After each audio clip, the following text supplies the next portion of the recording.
Giants Stadium, and a happy Veterans Day to all. A look at Eli Manning before this big matchup in the NFC East.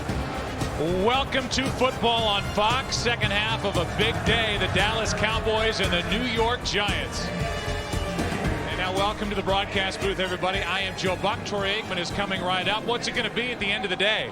For the Dallas Cowboys, it could be a two-game advantage in the NFC East with a win here.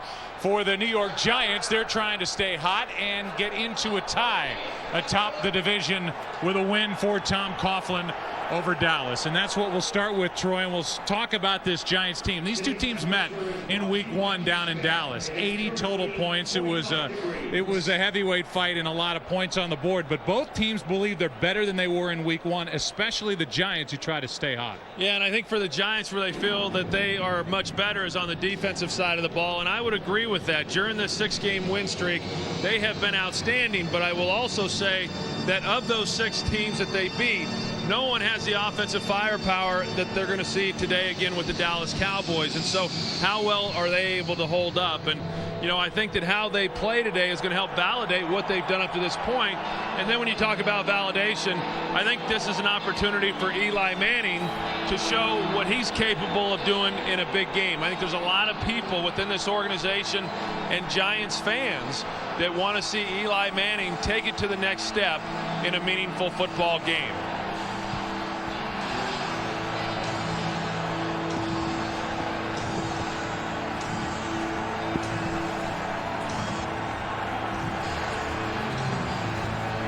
Wade Phillips and the Dallas Cowboys, first year as head coach in Dallas for Wade, and it could not have gotten off to a better start. 7-1. If the Cowboys and their fans have paid attention to the earlier scores, they have seen what Green Bay did at home to Minnesota. The Packers are now 8-1. Dallas trying to match him, and for the Giants, is it going to be 7 straight? Glad you're with us on Fox. Miles Austin from about the 9. Good start for Dallas as Austin is across the 35. And that's where the Cowboys will begin with it. They're going to mark Austin down at the 35-yard line, and that's where Tony Romo, who did this to the Giants in week one, 15 out of 24, 345 yards, 4 touchdowns. And here he is trying to validate, as he did last week against Philadelphia, that big fat new contract that he signed. 13-5 as a starter in the NFL.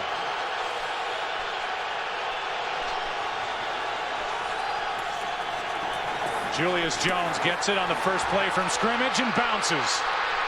Julius Jones knocked down by Ross at the 45-yard line of the Giants. A 20-yard run right out of the gate for Julius Jones. And a nice job there by Jason Witten. He goes in motion, and as you're going to see, he comes in, and Julius Jones gets in behind that block of his that allows him then to get out onto the corner. He seals off Matthias Kiwanuka, which was the block that sprung Julius Jones to the edge.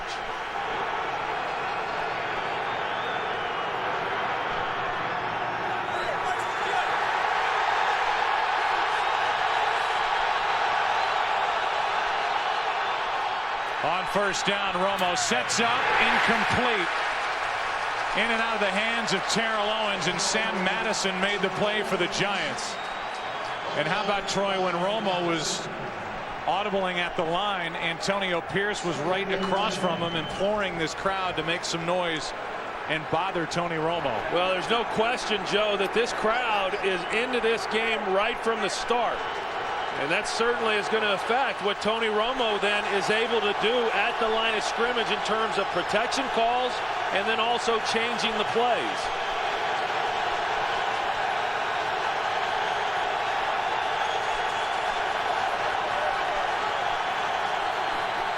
Romo just gets it away, fires, completes. Hurd on the reception, first down Dallas. 12-yard completion from Tony Romo. New York Giants on that last play trying to give a little bit different look. One of the things that that they have done a much better job of during this 6-game win streak is disguising their coverages a little bit better than what they did earlier in the year. That time, however, Tony Romo able to find the one-on-one matchup on the outside to Hurd. Julius Jones, who already has one big run for 20 yards on first down, carries it for 8. Jabril Wilson on the tackle. We just had an audience join us, and this is right out of the gate. Good field position to start as Miles Austin returned it to his own 35. A 20-yard run by Julius Jones. Jason Garrett, the offensive coordinator, having a terrific first year calling the plays for the Dallas Cowboys. Former backup quarterback here with the Giants. A completion to Sam Hurd. Another run by Julius Jones. 2nd and 2. Romo fires, and wide open Terrell Owens. And another first down for the Cowboys as Owens is ridden out. They'll mark T.O. at the 15-yard line. Well, you're just seeing the respect right now that they're paying Terrell Owens on the outside. Sam Madison in coverage, expecting Terrell Owens to keep on running, and that's one of the advantage when you've got the kind of speed that Terrell Owens has. It's then very difficult for corners to come up and press you and play tight coverage with the fear of you being able to run by them. We've seen that already a couple of times on this possession.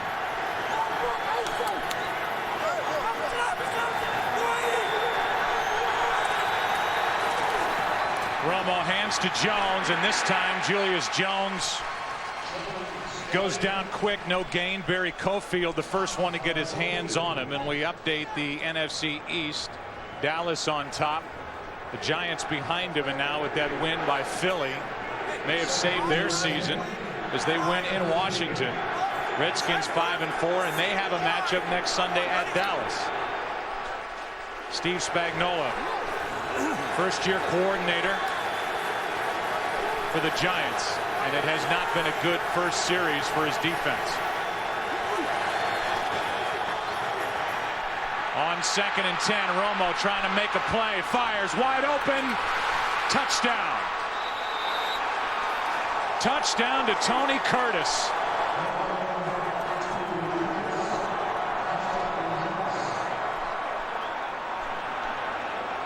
Tony Romo making plays with his feet, and if you ask Steve Spagnuolo, he'll tell you he scrambles to throw, and he found a wide open Tony Curtis. Well, and you saw him duck there right before he let it go to Curtis. He thought he was getting ready to get hit. Here's how Curtis got open. They just completely bust the coverage. Nobody went with him at all when he came off the line of the scrimmage and then went into the corner of the end zone. Tony Romo, an athletic guy, started to duck and go down and saw Curtis at the last minute. Tony Romo came awfully close to crossing the line of scrimmage when he left. And this is the 3rd straight game they've had an opening drive touchdown. Tony Romo finding Tony Curtis, who has 3 catches all year, 3 touchdowns. So he's making them count. Short kick. On a dead sprint, Reuben Drones takes it. And decent starting field position for the Giants, who are down by 7. Tony Romo took the hit. Tony Curtis caught the flutter ball. And for a Cowboy team that's 7-1 for the first time since 1995, that's the last year Cowboys won the Super Bowl. They lead here early, and Brandon Jacobs carries over the right side. Good blocking out in front of him, and the big body back, all 6'4", 264 pounds, pushes the pile. Good for 9. Let's go down to Pam Oliver. Hey, Joe, this game is for more than just validation for some New York Giants. In fact, OCU Manura told me before the game that this game is for everything. I said, everything? He said, sure, they beat us badly last time, and we have a lot to prove. Amani Toomer put it this way. He said, we've had a bad taste lingering in our mouths for a very long time, and we want it gone. Back to you. All right, yeah, that was a game where Giants had no problems putting up points, but their defense got rolled over by the Cowboys. 2nd and 1.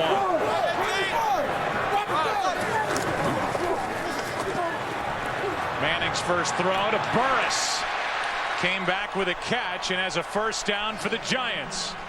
Completion of 11 yards And the ball's inside Dallas territory. You know, Plexico Burress was finally able to get some work on the practice field on Wednesday. Normally he does not practice at all, but he does a nice job here of coming back to the football. It was a ball that was thrown a little bit behind him, but Plexico able, as he was working down the sideline, to come back to the football and make the reception before Terrence Newman was able to make a play on the ball.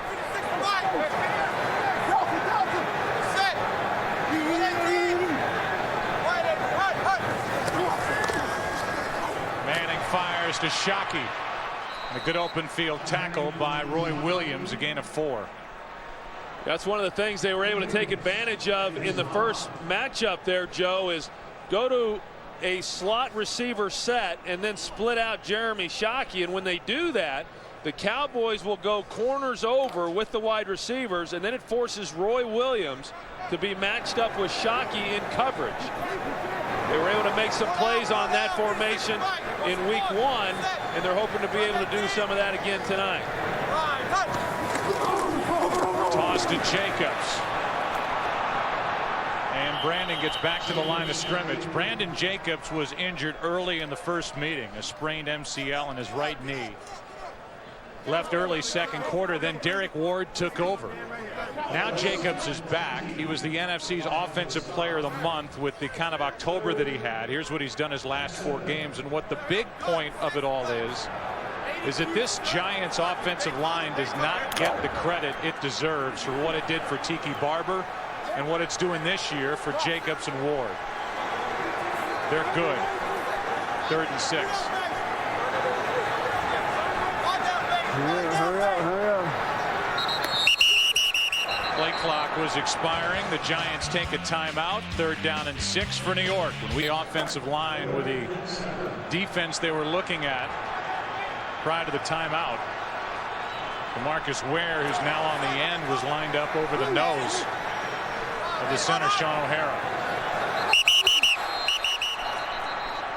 Spencer came across, the rookie for Dallas. That forced the movement.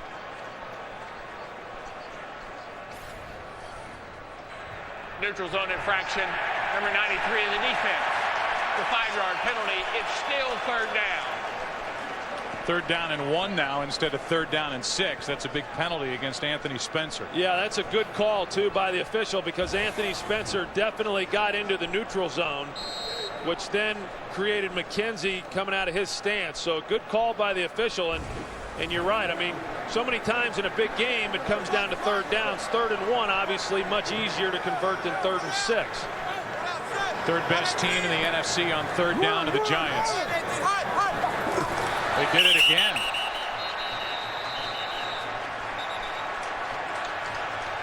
That could be the easiest 1st down in the history of the NFL. Well, and it looked like, now the Cowboys are saying that Number 99 in the defense. 5-yard penalty results in a 1st down. That was Chris Canty. Yeah, and another good job by Eli Manning. It appears that he's using some hard count, and when you're playing against a defense, I actually thought it was right here, which is where it was. They got the wrong guy initially. It was Jay Ratliff who was over the center, but Eli Manning apparently using hard count down there. And when you're playing a defense that can get pressure on the quarterback like the Cowboys can, you have to be able to use that to your advantage. 10 free yards thanks to the voice inflection of Eli Manning, who completes to Plexico Burress. And Burress on 1st down picks up 7.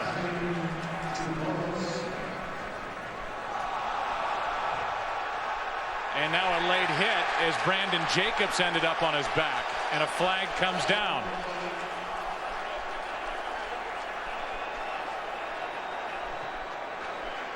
That was well after the play was over, and looking down, Brandon Jacobs was knocked flat on his back. Well, I'll tell you, Jacobs actually was the first guy who got the hit right After there. the play is over.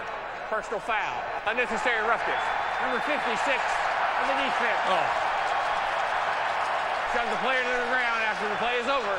Half the distance to the goal. Automatic 1st down.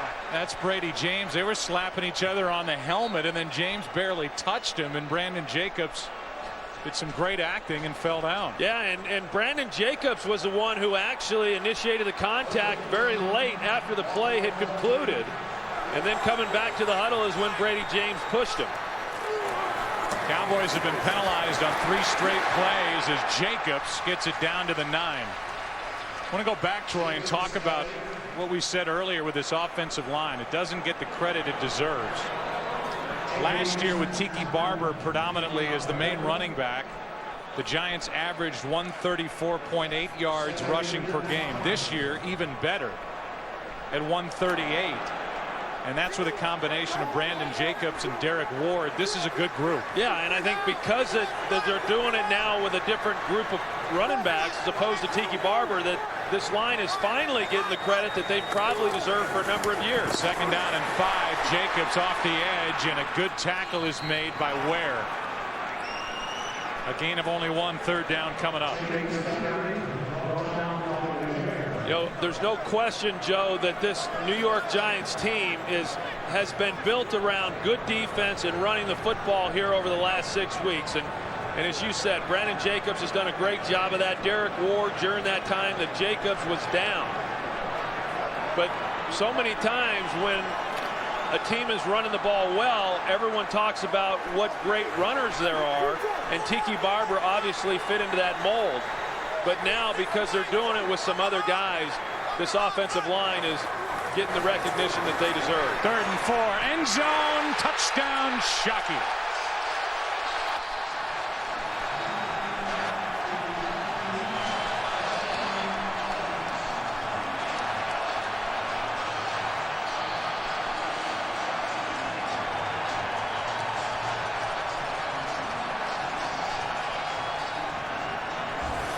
Well, here it is. They split out Jeremy Shockey, as I talked about a little bit earlier, one-on-one, but good ball placement right there by Eli Manning. Actually, not bad coverage by Roy Williams. He's expecting the ball to be thrown to the inside. Eli sees that Williams is shaded to the inside, throws it to Shockey's outside for the touchdown. A 7-7 game is the season.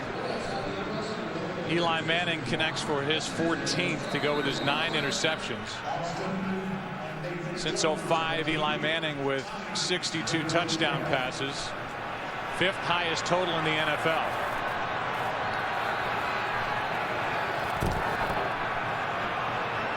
Line drive kick, and on a hop, it's Nathan Jones. Isaiah Stanback, who returned kicks last week against Philadelphia, inactive today with a bad shoulder. Well, both teams thought that their defense was better than it was in the Week 1 matchup. With 664 passing yards combined, the most in the series since '85. 8 touchdown passes, most in the series since '62. And the 80 points, the most in the 90-game series history. And in this game this afternoon, it's been 2 possessions, 2 touchdowns. Yeah, and both teams felt that coming into this game, it wouldn't be anything like Week 1 with all the offense because of the improvement by both of these teams' defenses. But here after 1 possession, I'm not so sure. Starting at their own 33, the Cowboys pressure up the middle. Romo fires low, incomplete for Jason Witten, who tore up the Giants defense in that matchup. 6 catches, 116 yards, and a touchdown. And it was a baptism by fire, the first game at linebacker for Matthias Kiwanuka, running in circles with Witten in front of him. Yeah, well, he was definitely lost in coverage. And, you combine what you said with, a new position, and now you're trying to cover someone in space, and then that guy you're trying to cover is one of the premier tight ends in football. Makes for an ugly thing. Here's Marion Barber, first carry of the day. Picks up 3. First game break of the day. Here's Kurt. Well, the Detroit Lions lead the league in takeaways and points off turnovers. Here's an example. Kenoy Kennedy got an interception, and it set up a 4-yard touchdown run by Kevin Jones. And the Lions have the lead in Arizona 7-0 early. Back to Joe, Troy, and Pam. This is one of the areas right here, Joe, and talking with Tom Coughlin. They got Dallas into a lot of 3rd and longs in that first game, but they couldn't get off the field. This is a critical down right here for the Giants. All those defensive ends are along the defensive line for the Giants. The pressure, incomplete, and the rookie knocked it away. Aaron Ross. Aaron Ross is from Tyler, Texas. He grew up a Cowboys fan, and when he was the nickelback in week 1, he found himself starstruck playing across from Terrell Owens, who he was rooting for last year while he was in college at Texas. Said, I'm not going to be starstruck this week, and he made that play in front of T.O. there. Yeah, that was a good play by the rookie. You're right. He was not awestruck on that play. Forces Dallas into a punt. From McBriar, and McQuarters will stay away. New York Giants, and it is the first opportunity for big number 66, Tank Johnson, who's over the nose in this 3-4 defense for Dallas.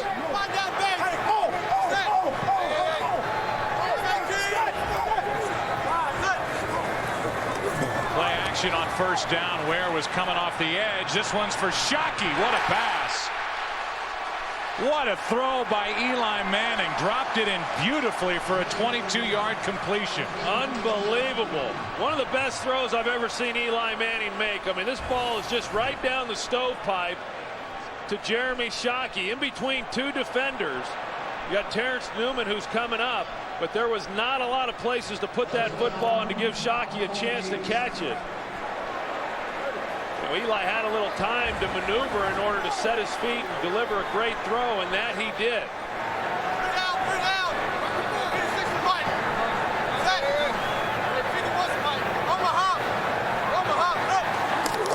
Blitz coming from the Cowboys, and Jacobs takes it over the right side. He gets to midfield and is stopped. Let's talk about Eli. He's opened this game, a big one obviously for the Giants, and here at the start he's 5 for 5, and he can really validate something to his teammates and his fans here today. Yeah, I think so, and he's been pretty hot and cold. You know, I mean, he came off what was not a real good game a couple of weeks ago over there in London against Miami, and you know, last year in that big game against Chicago that they went on to lose, it was probably Eli's worst game of the season, and I just think there are people that are waiting to see how he will perform in a big, meaningful regular season contest. Second down and 8. Brandon Jacobs nowhere to go. Gets to the line of scrimmage. That's it. Third down and 8. You know, when you think back to that first game when they put up so many yards, you know, obviously Eli Manning was a big reason for that because they threw the ball so effectively. And this is a big challenge for this Giants offense to continue to be able to run the football like they have over the last 6 weeks, because this Dallas defense is pretty stout against the run. And if they're going to be able to move the football and do some things, then clearly it's going to come on the arm of Eli Manning, as that first possession did. Third and 8.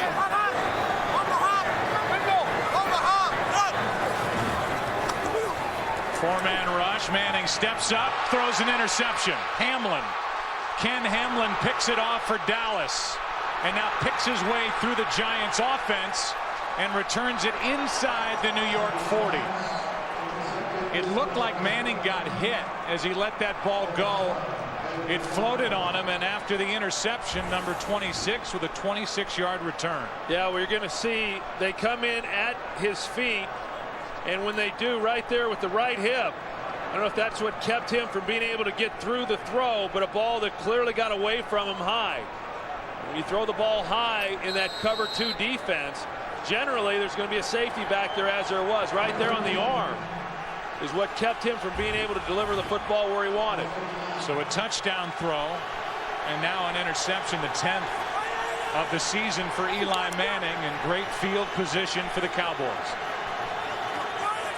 From the Giants 39, Marion Barber, nothing. And it was big Fred Robbins in the middle of it for the Giants, a gain of only 2. You know, Dallas this season has had a lot of opportunities with the short field. They've had a number of possessions that have started on the opponent's side of the 50. And because Dallas is so explosive, they generally are able to take advantage of those opportunities and come away with touchdowns. It's going to be important here for the New York Giants to be able to stiffen up. Second down and 8. Pressure on Romo, who flips it for Barber. Tuck chasing. Barber lowers his shoulder and runs right over Madison, and a flag comes down. Gain of 4 on the completion, and we'll see who it's against over on the sideline after the play.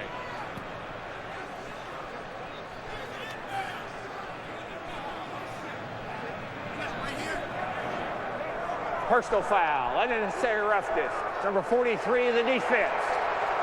Hit the player after he's down by contact on the ground. 15 penalty, automatic first down. That's the rookie Michael Johnson, who's starting to make a name for himself at safety for the Giants. Yeah, they got the screen coming back to the left side, and you know, Marion Barber, he's not one of those running backs that's looking to run out of bounds, but he's on the ground there, and then there comes the hit by Michael Johnson. You know, sometimes when you're in a game like this and you're playing hard, it's hard to pull up, but in the official's opinion, he could have. Barber again. Kiwanuka in on the stop, gain of 3.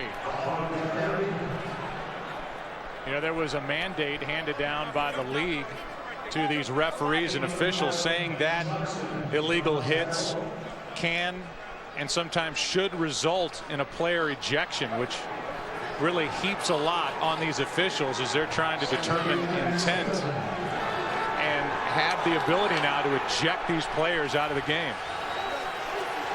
2nd down and 7.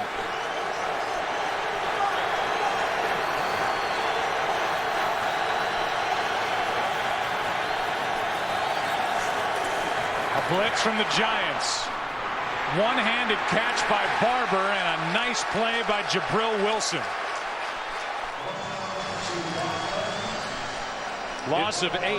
You know, the Giants, they bring pressure. The Cowboys actually had a pretty good call up with the screen. If they're able to make one guy miss, Marion Barber actually would have been better off had he not have caught this. They lost yardage by him catching it, but a good tackle by Jabril Wilson.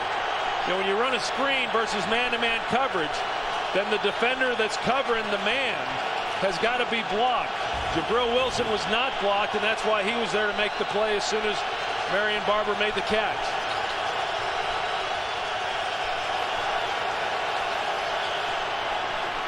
Third down and 15, and Romo stripped to the football. Cowboys keep it, but it's 4th down. Justin Tuck was in on that play, the first one to get his hands on Tony Romo. I tell you, Justin Tuck is having himself a heck of a season, and a great defensive stand there by the New York Giants. Strahan in there, knocked it away. Cowboys maintain possession. 4th, and Strahan and Tuck converge to make that last play. It'll be a 44-yard try for Folk. Good snap, good hold, and a good kick by the rookie Nick Folk.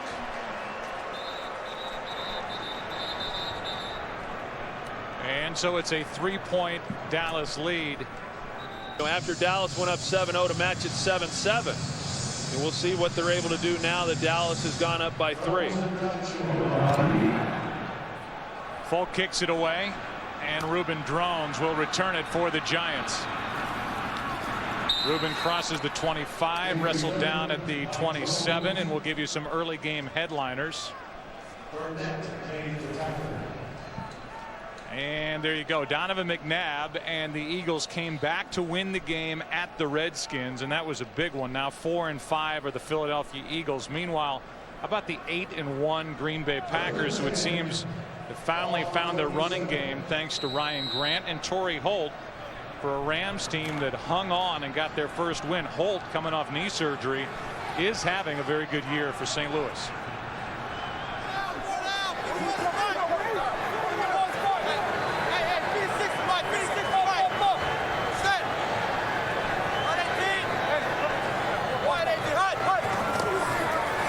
Blitz from the Cowboys. Manning in trouble and backpedaling finds Shockey.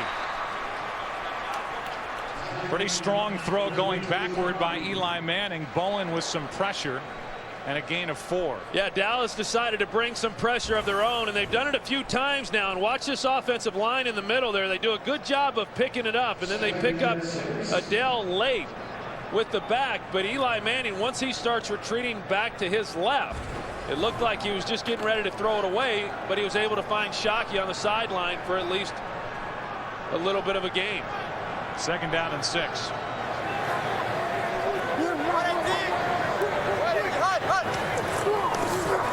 Quick setup and throw to Shockey on this side of the field.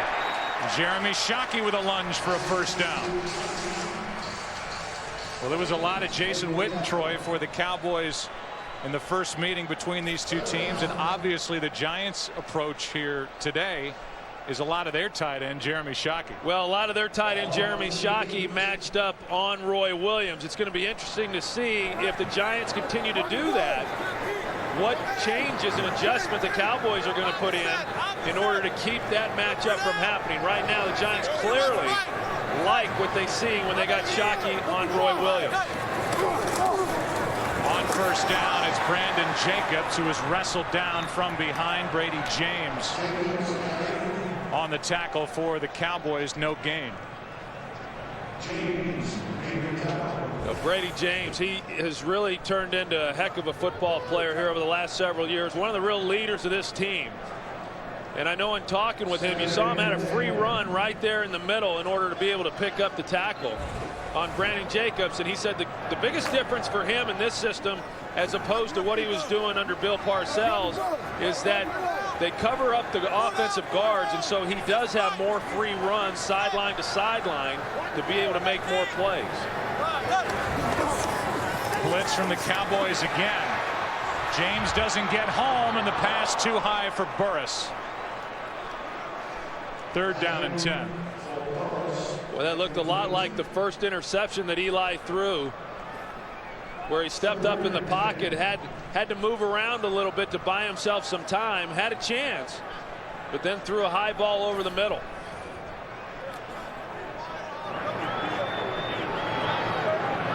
One of those 2 hits on Eli Manning, as he had his right arm hit on the interception, led to the 3-point Dallas lead. It's now 3rd and 10.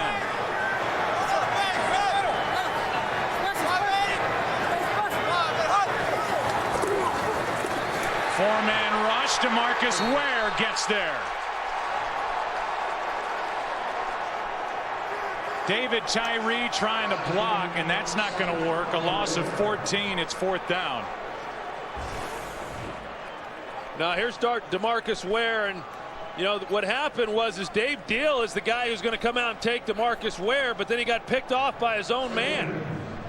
So he wasn't even able to get out on DeMarcus Ware. He won't have an easier sack than what he just had on that one. Tyree started that play in the backfield, going out in a route. The low snap fielded by Fiegels. And Patrick Creighton calls for the fair catch at the 35. So the Cowboys have the ball, a 3-point lead in this battle for the top spot in the NFC East.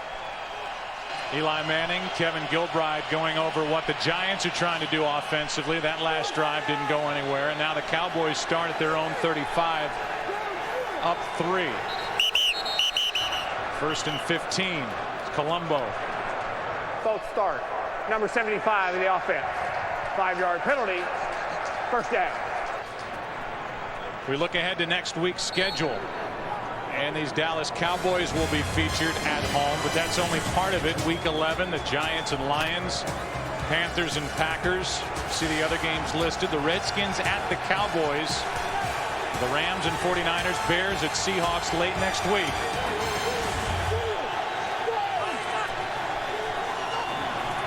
On 1st and 15, Romo with all day down the middle, picked off. Jabril Wilson with the interception, marked down at the 40. Stepped in front of Terrell Owens, and it's interception number 11 for Tony Romo.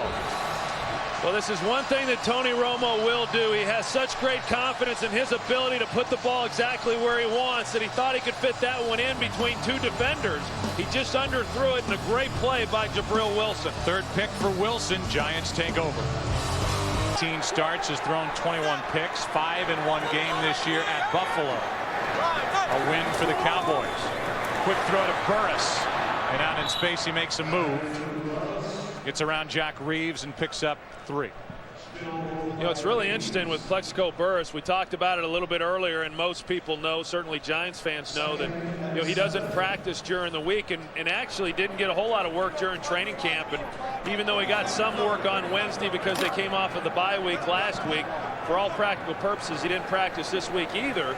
And yet, him and Eli, at some point you got to believe it's not going to continue, but him and Eli have still been on the same page and have still been very productive together. Jacobs. Brandon Jacobs has a first down inside Dallas territory, gets 9.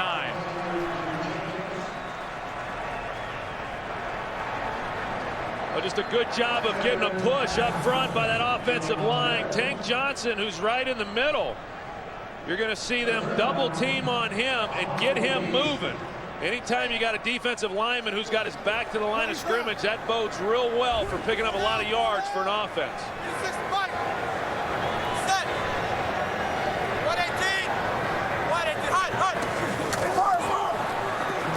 Pass complete to Burress. DeMarcus Ware almost got his hands up on that football. It went whizzing right by him and a gain of 4. Yeah, you saw the same thing I did. He dropped underneath that, and I don't know that Eli really even saw him. He turns it loose, but at that distance with the ball traveling that fast, he wasn't able to get his hands up just soon enough in order to make a play on that, or at least knock it down. Burress and Shockey with all 9 Giant receptions. Second down and 6.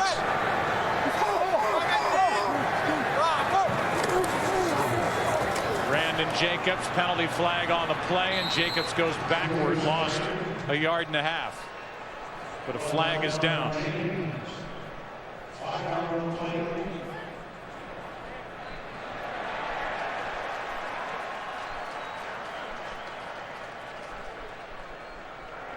Ely uses the hands to the face. Number 66 for the defense. That 5-yard penalty will be added to the end of the run. Automatic first down. Tank Johnson is guilty of the hands to the face. He signed a 2-year deal, Tank Johnson did, and there's the call as he got his hand up on the face mask and up underneath the center, Sean O'Hara. But Tank Johnson's playing in his first game since the Super Bowl in February, Super Bowl 41. Played for the Bears, and he was just reinstated after an 8-game suspension for violating the league's personal conduct policy. And I think the question tonight is how long will he be able to play? How many snaps will he be able to give them? And even though he's been practicing with the team for 3 weeks, as you can tell, I mean, practicing and then being in game shape are 2 different things. He already looks to be pretty fatigued. Been in for 8 plays so far.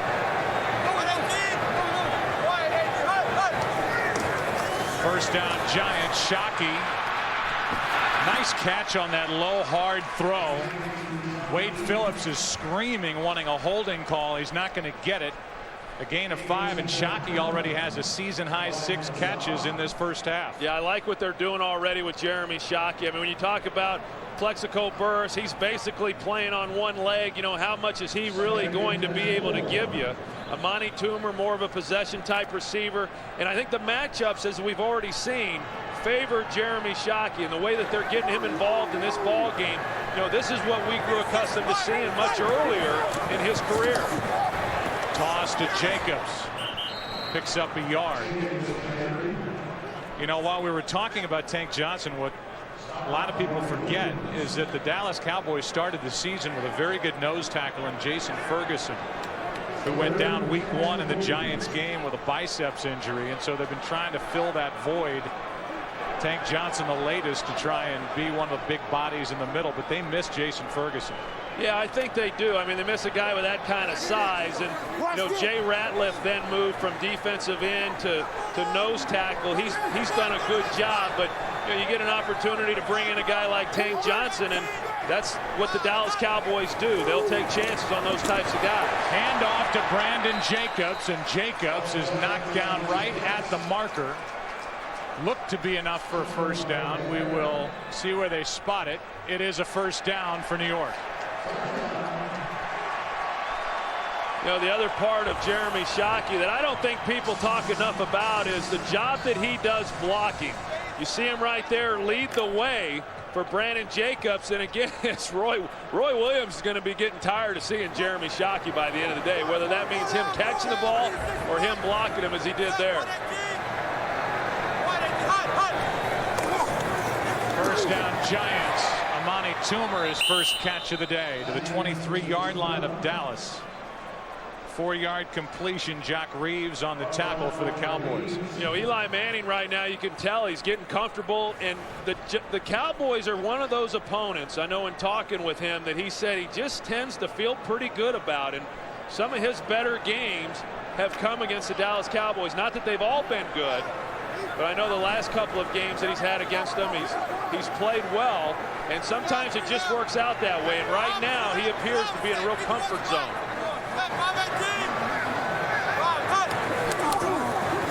Hand off to Brandon Jacobs over the right side. Down to the 10.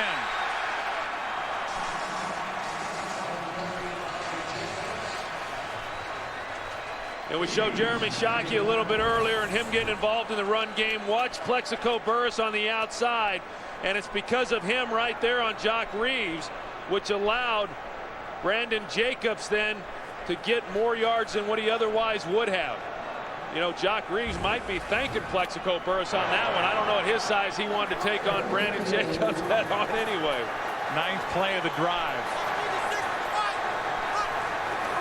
First and goal, Jacobs. Doesn't go down easily. I like your assessment of Brandon Jacobs. You think about a guy who's 6'4", 264, is just a slug-it-out power back, but Eli Manning said he's got quick feet, and he really is a nifty back. Yeah, I mean, you watch him, and you immediately start stereotyping guys. You see someone 265 pounds, you immediately say, wow, this guy's just a big bruiser, and that's why they used him so much early in his career as a short yardage goal line back. But, I mean, he's a tailback with great speed and really good feet. Can he move a pile? Absolutely. But don't underestimate what he's able to do out on the corner either. Reuben Drones in there now, and on second and goal, there is Shockey again. He's down to the 1. Caught it, took a big hit. It's 3rd and goal. Well, no one's ever questioned Jeremy Shockey's toughness.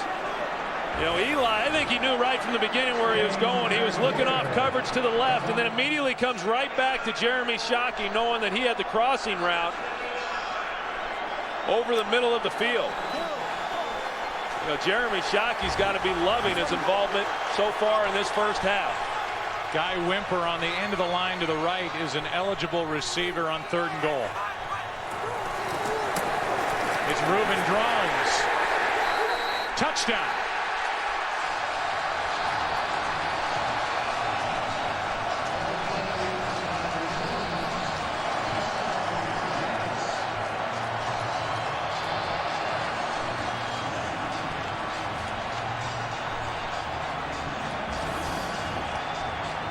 Well, they give it to Reuben Drones, the former fullback, and get in behind that offensive line. Sean O'Hara there in the middle. And he just barely got it across the line, but he did get it across.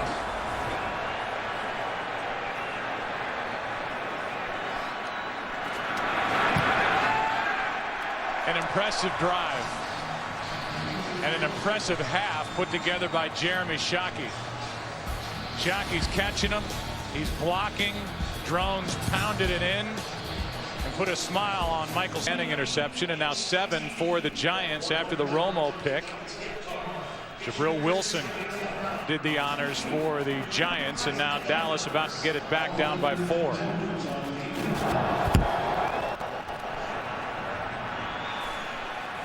Miles Austin on the return for the Cowboys.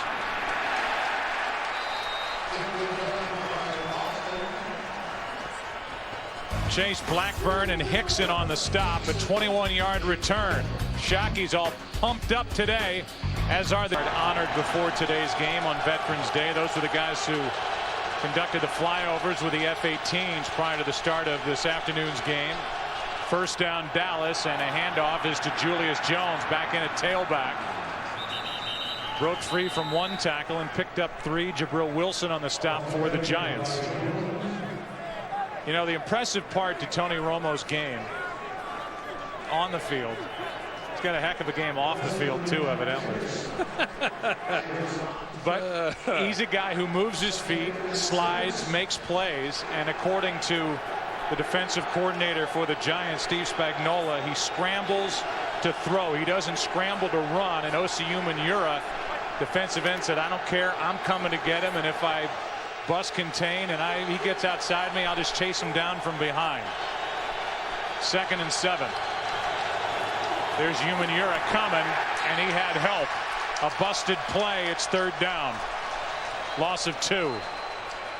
I'll tell you what, after that first possession of the Dallas Cowboys going down the field and coming away with the touchdown, this Giants defense has stiffened up, playing with great emotion right now and doing a great job of covering the receivers and then getting in the running lanes and not giving up much room to run. 3rd and 9.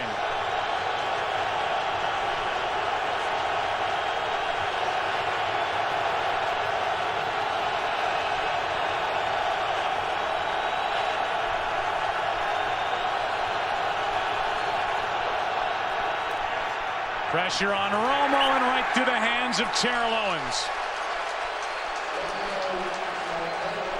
Dockery was out there for the Giants. Owens could not make the catch. It's 4th down. Good job there by the Giants defensively of getting off the field. And we talked about it a little bit earlier, and Steve Spagnuolo discussed it. When we get them to 3rd and long, as we did in week 1, we've got to be able to get off the field. 3rd and long there, and they were able to get off.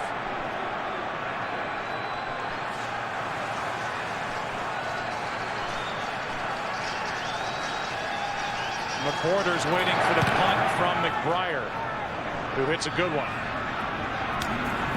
And R.W. McWhorters breaks one tackle, another. Good return out across the 40. They'll mark him close to the 42.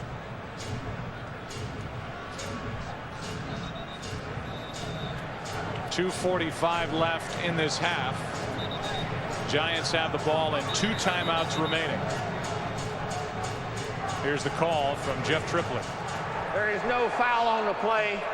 1st down.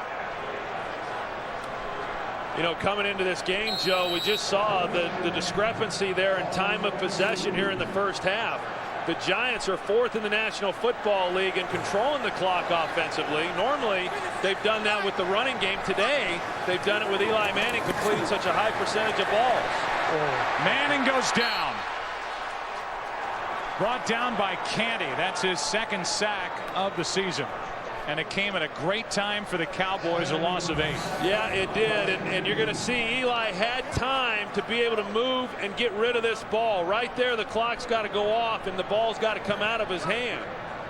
You know, on 1st down, you go play action, trying to get something down the field, and to take a sack. It's a good defensive play for the Cowboys. Dallas with all 3 of their timeouts remaining. They can take one defensively here, depending on what happens on the play. Jacobs loses 2. And the Cowboys, I believe, got a timeout in before the 2-minute warning. They were attempting to call the timeout. Please reset the game clock to 2 minutes, 3 seconds. 2 minutes, 3 seconds. Timeout, Dallas. They're first. So Dallas has 2 timeouts remaining. They'll get a stop after this 3rd down play because of the 2-minute warning. So they'll have time to get down the field and make something happen here before the end of the half. Yeah, and with it being 3rd and as long as what it is, I can't imagine the Giants even trying to throw the football here. They'll run it. Of course, they'll get the 2-minute warning then. But then Dallas, with 2 timeouts remaining, will have plenty of time to try to do something before the end of this half. Saw that shot of Jason Witten on the sideline for the Cowboys. Something's changed from the first time these 2 teams met, because they couldn't figure Witten out.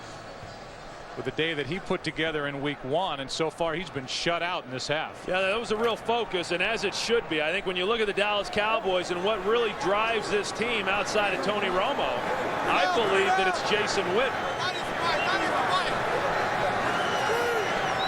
It's 3rd down and 20.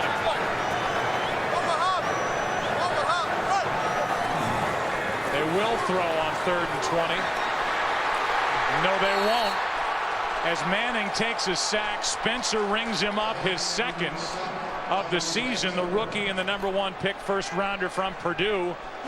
And you have to wonder about that call. Well, you got to wonder about Eli Manning not getting the ball out of his hand. I mean, you're giving up field position, if nothing else. Loss of 13 on that possession, and now Fields punts it away for the Giants with Creighton waiting for it. And a late fair catch call by Creighton. And the Cowboys will have it at their own 32. We look back. Romo, 2 timeouts left. Start at their own 32, down by 4.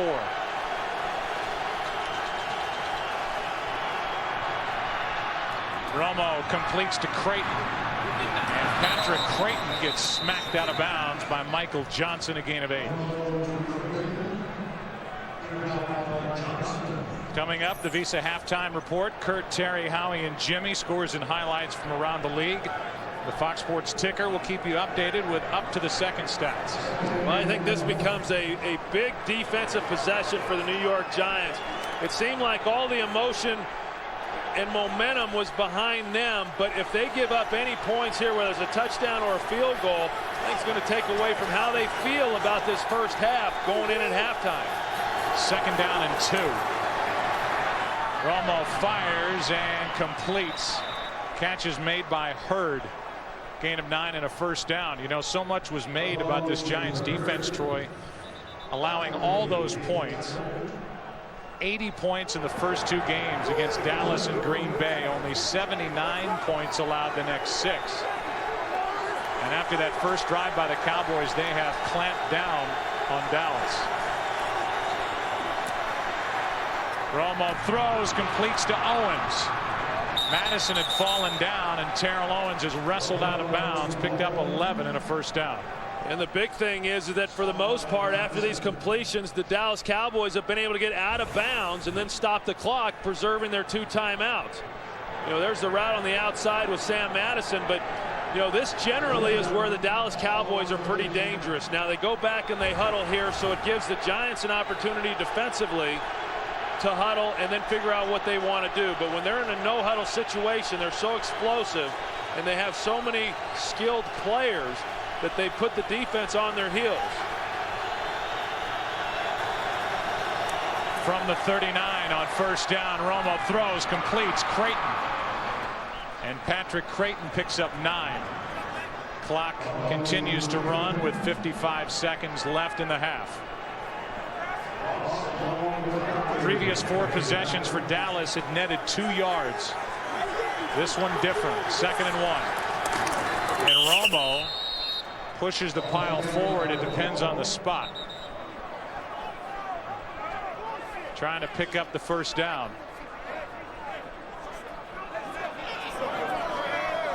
And the clock is stopped with 40 seconds remaining.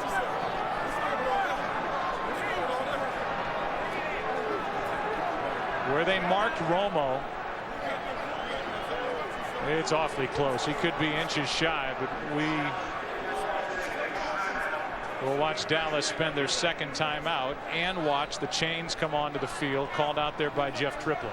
And I think the other part of this is going back and then taking a look at the previous offensive possession by the New York Giants and the 2 sacks on Eli Manning. I mean, I felt that those were 2 balls that he could have gotten out. You're giving up over 20 yards of field position, which makes a huge difference here then at the end of the first half if you're the Dallas Cowboys trying to get into a position to come away with a field goal or even a touchdown. Steve Spagnuolo, his defense turned it around almost literally at the halftime of their 3rd game of the year at Washington, down 17-3. It's like he flipped the switch. They came out, pitched a shutout in the 2nd half, and they haven't slowed down since. 3rd and inches. Dallas runs it, they may have to spend their final timeout.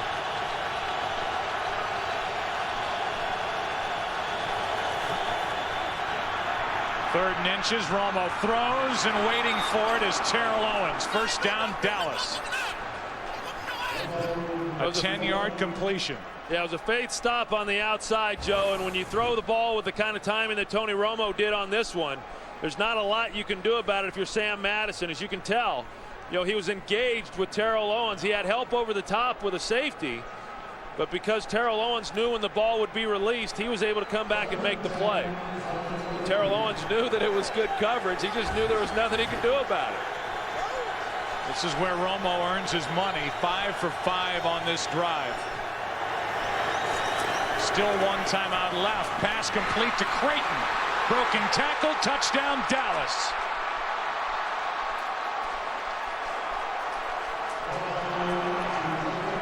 Aaron Ross missed the tackle, and Patrick Creighton took care of the rest and scores his 5th touchdown of the season. And that's a big touchdown, as I said, going in at halftime, being able to regain the lead. You know, when it looked like everything was going in the favor of the New York Giants, at least over the last quarter and a half. Romo perfect on that drive. 6 for 6. Talks it over with his offensive coordinator, Jason Garrett. As Steve Spagnuolo's defense takes a hit here at the end of the first half. 27 seconds left. Giants have 2 timeouts remaining, in case you're wondering. Well, the Giants, they brought pressure, and when you do that, you're one-on-one on wide receivers, and Aaron Ross unable to make the tackle once the ball was completed to Patrick Creighton. Now, if you're going to bring pressure, then you've got to be pretty sure in your tackling on the back end of it, and they missed 2 tackles here, keeping Creighton from being able to score. You see the pressure inside. Dallas does a good job of picking it up. And the crossing routes are very difficult for these defensive backs then to be able to stop, but you just got to be able to make the tackle once they make the catch. Healthy all of last year, and they have stayed healthy so far this year. Big reason for the success of the Cowboys, as Bradshaw takes it on a couple of hops and gets it out just shy of the 35-yard line. Yeah, I don't think there's any question, Joe, when you talk about the Cowboys offensively and what they've been able to accomplish. Terrell Owens, Jason Witten, Tony Romo, you know, those guys are the guys who draw the headlines, as is the case on every team, but you don't do it without an offensive line. And you know, that was one of the areas that Jerry Jones was focused on this offseason. They signed Andre Girard at center to a long-term deal. They brought back Mark Colombo, and then they also went out and they signed Leonard Davis, and what initially looked to maybe be a weak spot for that team has turned into a real strength. Yeah, he's having a Pro Bowl caliber year, Leonard Davis at right guard. Reminiscent of your great run with the Cowboys in the 90s, that terrific offensive line, and the Giants are willing, even if the crowd isn't, to sit on this score at the half, and now at the end of the play, penalty flags come in. Tony, number 57 of the defense. 15-yard penalty, automatic first down. I'll tell you, that takes the ball to midfield and could change the thinking. Now there's 12 seconds left. The Giants were willing to give the Cowboys a pass here at the end of the half. Giants have 2 timeouts left. Yeah, now it clearly, I mean, it puts them in, you know, here you got the Giants who are willing to just run out the clock and go in with a 3-point deficit. And because of just not playing very smart, all of a sudden now they get a chance to, if they hit a completion with their timeouts, they could very easily have an opportunity for a field goal here before the end of the half. That was Kevin Burnett. Guilty of that silly foul, and now Manning for Shockey. Wow, 6 seconds left, and now the Giants are in field goal range. Well, it's unbelievable. I mean, now all of a sudden, if the Giants are able to capitalize here, clearly they're going to be in field goal range. A good job of getting in behind Roy Williams and then in front of the safety, and again, a good throw by Eli Manning. they can regain the momentum that they lost here before the end of the first half.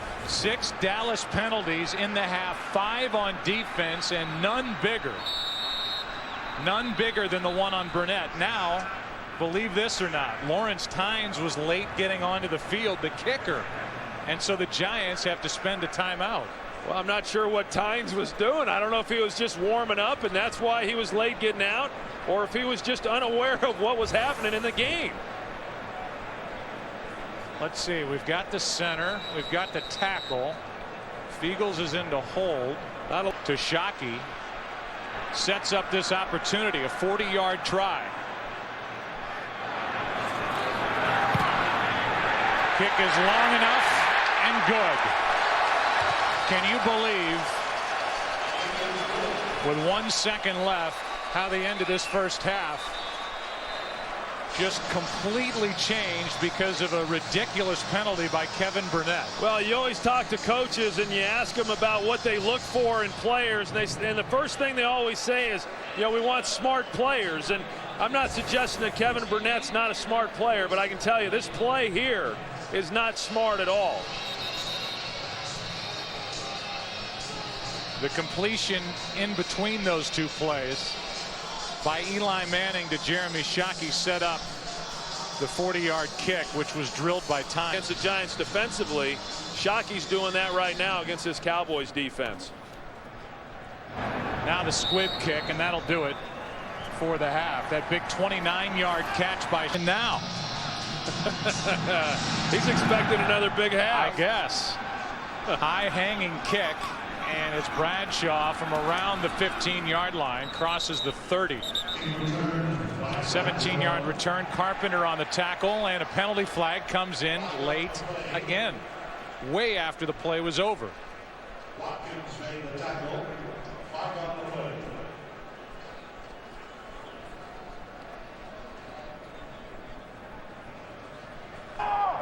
Personal foul.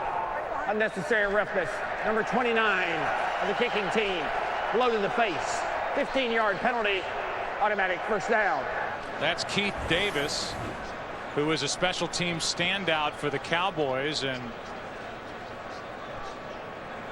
that's where the call came from. And the Cowboys have acted their way into trouble so far in this big game, in this divisional contest with the Giants. Yeah, you get into a battle like this. I mean, obviously a divisional game and emotions are high and everything else, but you got to be smart about it.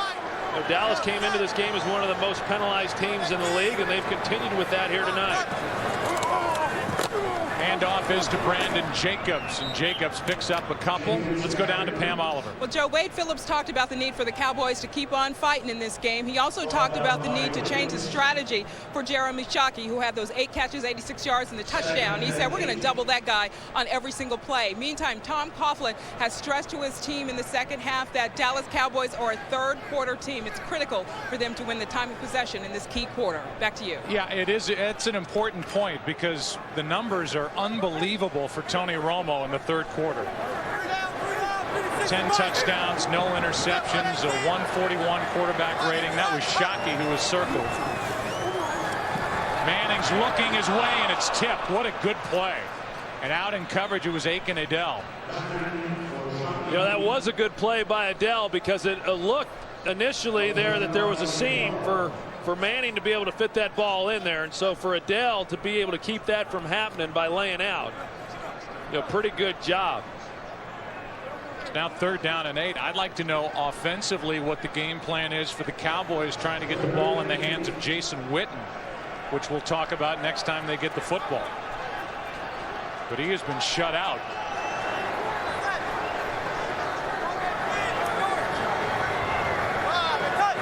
Third down and 8. Pass for Shockey, and Shockey is brought down short of first down yardage. Kevin Burnett made a sure-handed tackle.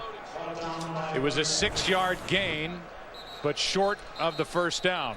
Yeah, and I know Eli would have liked to have been able to hold on to that just a second longer, you know, and maybe then Shockey's able to create a little bit more separation, but they brought pressure to his backside, so the ball had to come out. And DeMarcus Ware, one of those guys who are coming in on Manning, is down on the turf. DeMarcus to break. DeMarcus Ware popped up and jogged off the field, so he's okay. And Fiegels will do what he does better than anybody in the history of the league, and that is down it inside the 20, which he does again. Fair catch called. Jason Witten, the Cowboys' leading receiver coming into the game. Handoff is to Julius Jones. Jabril Wilson can't bring him down initially, and Jones picks up 9. I mean, that's unbelievable that to this point, not only has Tony Romo not completed a ball to Jason Witten, he's only thrown toward him 1 time.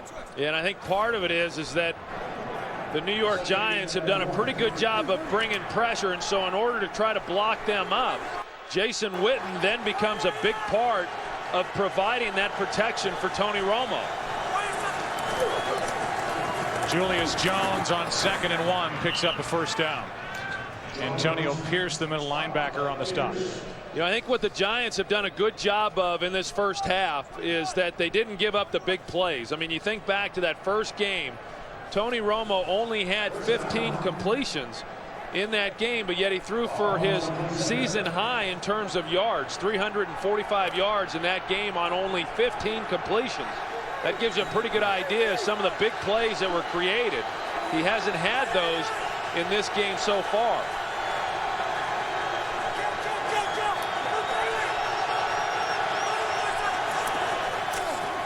Jones brought down in the backfield, ripped to the ground by Michael Strahan, a loss of 1.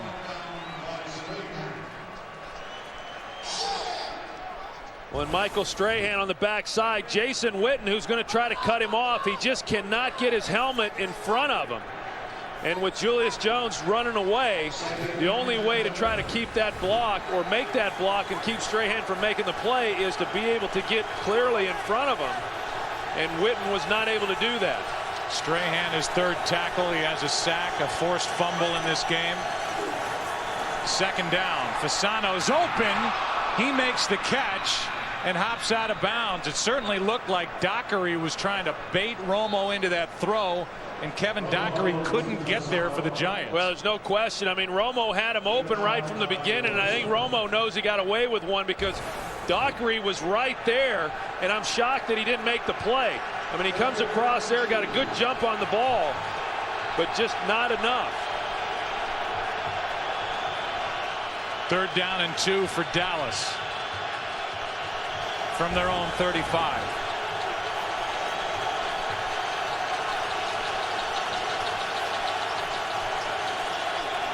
Handoff to Julius Jones, an easy pickup of a first down to the 45-yard line. He got 10.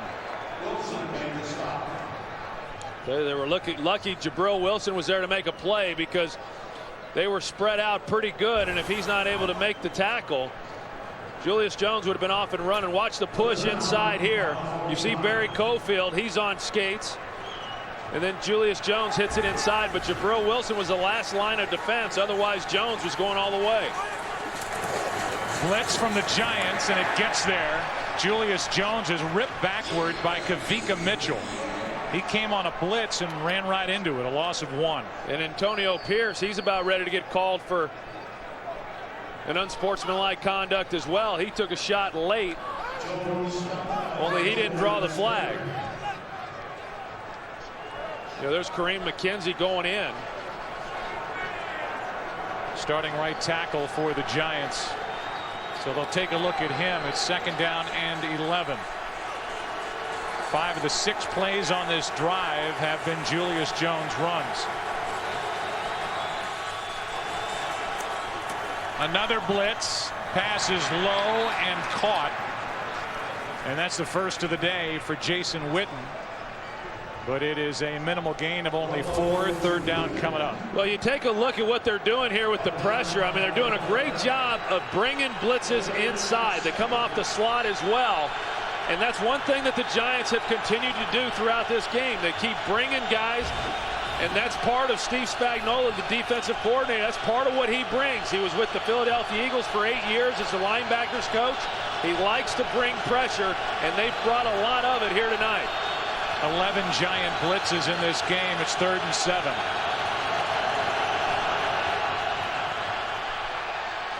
Romo flushed out, moves, makes the throw, completes to Creighton. First down, Dallas.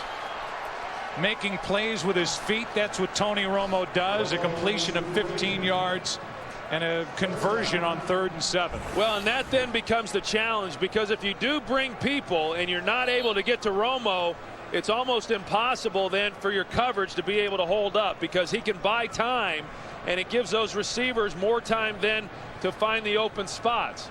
You know, good accuracy on the move is what Tony Romo is able to do. Antonio Pierce down on a knee. Like he may have been dinged, suffered a concussion or a blow to the head. It's first down for Dallas.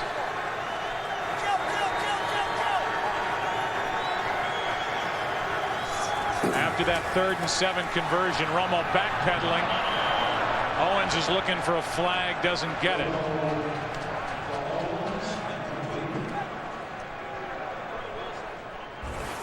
Tony Romo had completed 9 in a row before this. Yeah, you got a chance there, but the route there, the way in which they ran it, didn't really give Terrell Owens much of an opportunity there to get open. They were one-on-one on the other side with Jason Witten, so one of the few opportunities that Romo might have had to go in his direction. 10th play of the drive, a toss to Julius Jones running right. Brought down by Fred Robbins, chasing it down from the backside. A loss of 1. 3rd and long coming up, and that means when it's 3rd and long, they have those 4 defensive end types along the defensive line for the New York Giants. Umenyiora, Strahan, Matthias Kiwanuka, Antonio Pierce comes back into the game, and Justin Tuck. Tuck with 7 sacks. Umenyiora with 8.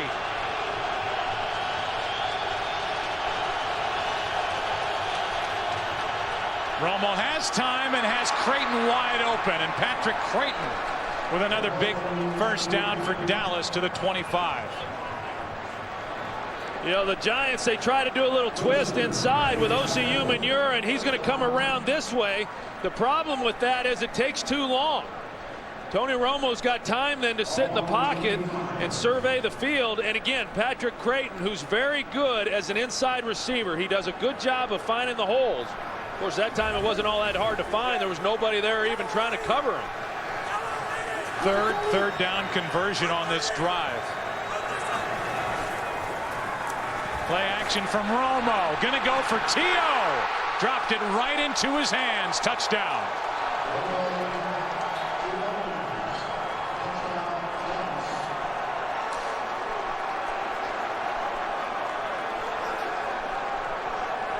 Well, we've seen Sam Madison on Terrell Owens a lot tonight, and they're matched up one-on-one. Sam Madison tries to get his hands on Owens, and then once he misses, Owens just has too much speed, and Sam Madison can't run like he used to, and it's just no contest.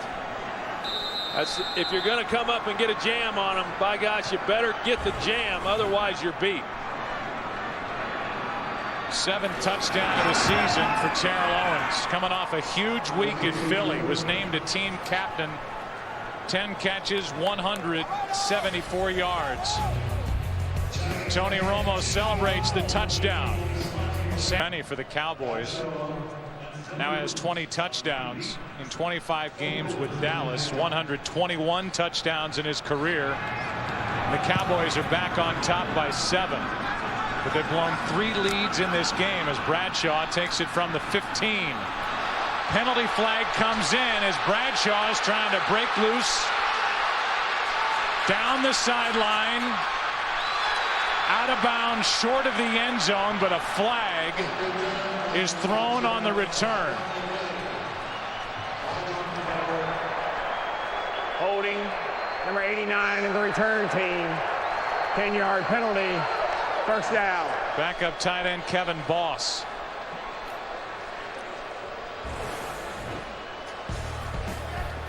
So Bradshaw with the 83-yard return. It's called back because of a hold. And the Giants started their 17 with a run by Brandon Jacobs. And a good start to this drive, down by 7. Jacobs picks up 15. One of the better holes that Jacobs had to run through on that play, off to the right side, just off tackle. A good push by that offensive line. They're doing a great job of moving the line of scrimmage and then also giving Eli Manning time to throw in protection. But there he is, and he gets out on the edge. And as we said, I mean, he does have power, but he's got a lot more speed and quickness than what he gets credit for. Pretty good block out there on the edge by Guy Wimper, who's in at right tackle in place of Kareem McKenzie, going in for x-rays on his back. Now over the left side. And Brandon Jacobs picks up 5.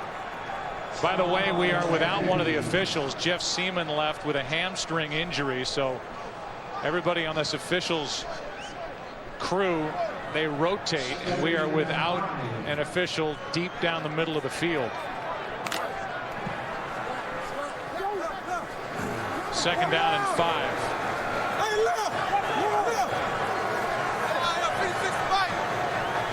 That's Shockey. That's Roy Williams on him. And that's where Manning goes. Shockey gets 11. And for Jeremy Shockey, he is up over 100 yards on the day for the first time since 2005. Well, here's the double team right here with Greg Ellis. He's going to try to run underneath any throw to the outside, but then the Giants, they come with the slant in behind him. You know, you see Roy Williams giving him a great deal of respect playing off. I guess he feels that if he gets up on Shockey because of Shockey's speed, he'll be able to run by him. Shockey is only 1 catch shy of his career high. Pass is batted away by Terrence Newman in the direction of Amani Toomer. A look ahead to next week and the games coming up here on Fox. The Giants will be at the Lions, the Panthers and Packers. The Packers big winners today as they're 8-1. Redskins will be at the Dallas Cowboys or other regional action. There's the day for Brett Favre. His phenomenal season continues. 6th 300-yard game of the season. Here's Reuben Drones. On 2nd and 10, Drones picks up 5.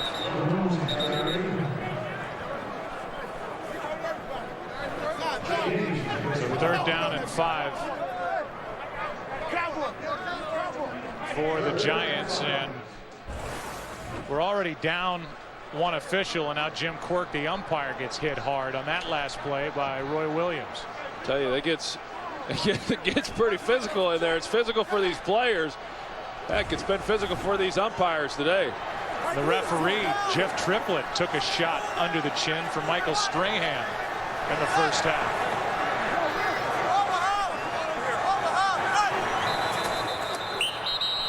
Play clock is showing 0, and it's a delay of game.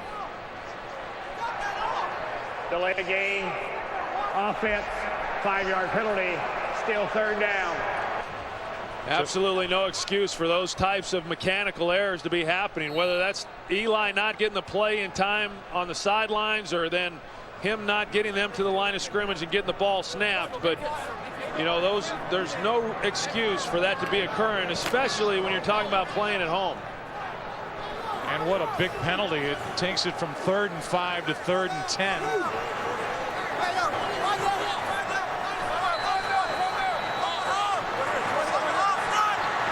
They barely got that one away. Manning in trouble over the middle. Amani Toomer with a big catch on 3rd and 10. Picked up 23. You know, you're right, Joe. They almost didn't get that one off before the clock went out either. And you got Amani Toomer, who, again, is able to get to the middle, and just a good throw right there off Kevin Burnett by Eli Manning, right in the hole.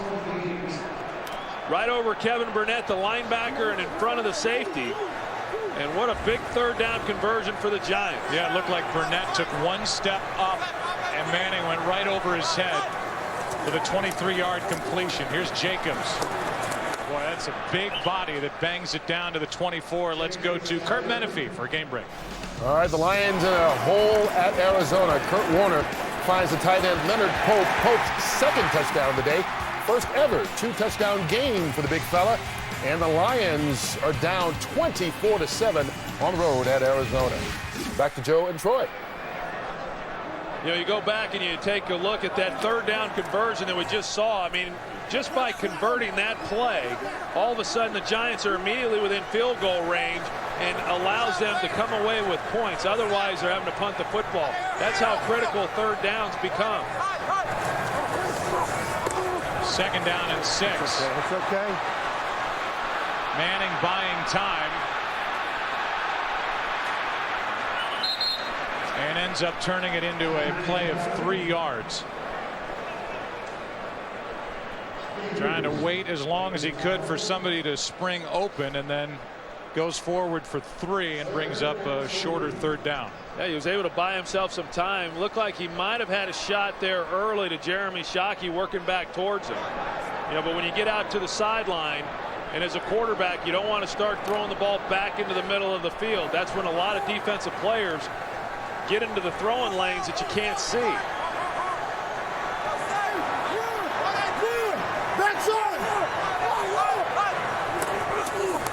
Handoff is to Jacobs. Brandon Jacobs for the first down. They needed 3. Brandon Jacobs picks up 4. You know, from that handoff, it didn't look like he was going to be able to get his shoulder squared enough in order to get going north and south to pick up this first down. You know, he's going laterally right there to try to find a crease, and then contact is made by Kevin Burnett. He's short of the first down there. But again, because of his size and power, he's able to run over Burnett and get enough for the first down. Coming up in the final minute of the third quarter, Brandon Jacobs makes the cut. Gets it to the 11 and gets an out after suffering the hit. A gain of 6. Dan, watch Chris Snee, the right guard, 76. He comes around. Heck, he's running out there faster than what Brandon Jacobs is and does a good job. Then Roy Williams does what he does best. Hits like that made Roy Williams a 4-time Pro Bowler. That's the hit that drew the ooh from the crowd. Second down and 4 with a play clock at 7.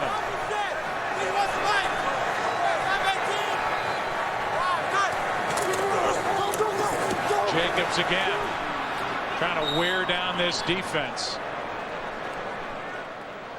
And that'll do it for the third quarter. Jacobs picks up 2. The 11th of November. A beautiful day weather-wise, mid-40s, crystal clear blue skies all day, and a good game here in Jersey. Third down and 1 for New York. Ruben Drones in a tailback.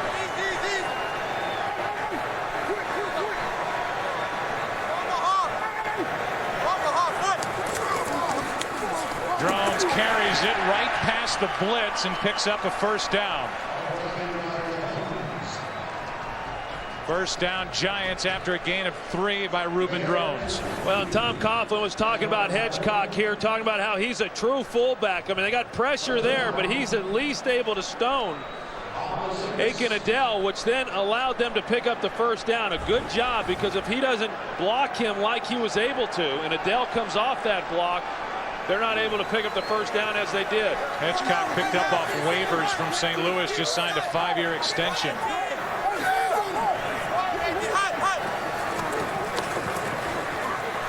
Manning, end zone, incomplete. It was there for a moment for Amani Toomer. Terrence Newman broke it up. Well, it looked like Terrence Newman got a beat on that one all the way, and could have had an interception very easily. The play fake was actually very good inside. Everybody went with the fake. Amani Toomer. And Terrence Newman, he's a heck of a player. I mean, he's one of the better corners in my opinion in the league, but he just does not have a lot of interceptions. He doesn't make plays on the ball as well as what you would like, and that's one of the reasons why he's not yet made a Pro Bowl. 2nd and goal. Handoff to Jacobs. Penalty flag comes in. Touchdown.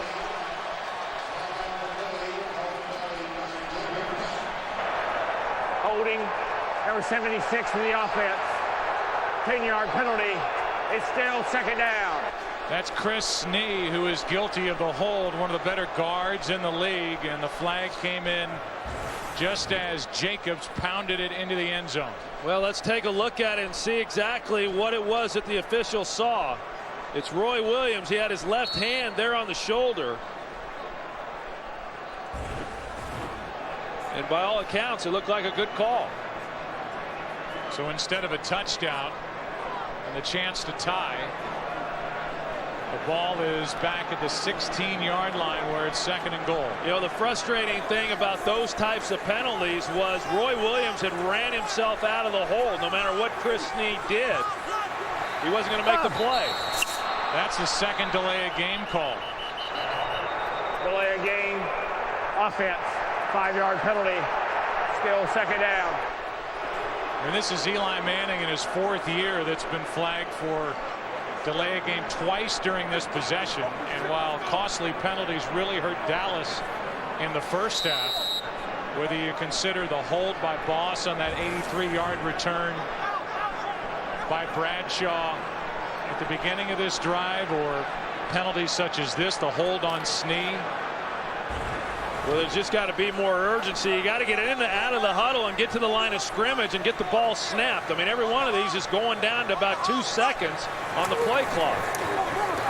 Trying to set up a screen, and it was nearly intercepted by Ratliff.